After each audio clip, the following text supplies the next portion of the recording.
c'est poser la question, quel est le besoin de Dieu que je dois satisfaire? Frères et sœurs, cette question doit être sur la table de chacun de nous.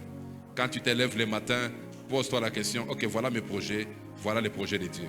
Qu'est-ce que je peux faire pour le Seigneur? Qu'est-ce que je peux faire pour le Seigneur? Qu'est-ce que je peux faire pour le Seigneur? Cette question doit rester dans la vie de chacun de nous. Vous savez, il y a une grande difficulté que nous avons, et cette difficulté n'est pas seulement au niveau individuel, même au niveau de l'État.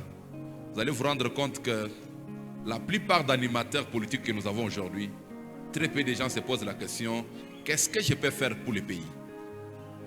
Frères et sœurs, cette question doit nous animer. Si demain par hasard, un des fils de cette maison, une des filles de cette maison devient honorable député, devient excellence, devient ministre, une des questions importantes que tu dois te poser, qu'est-ce que je peux faire pour le pays?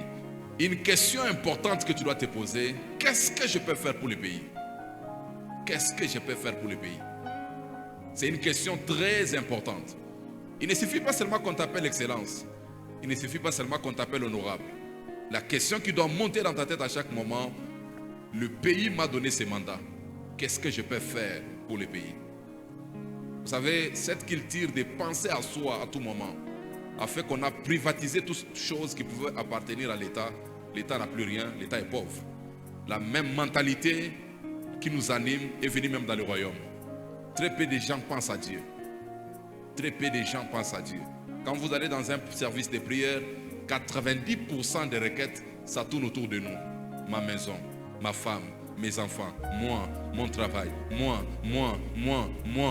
Le temps qu'on se rende compte, Dieu est fâché contre nous. Quelqu'un dit plus fort, amen.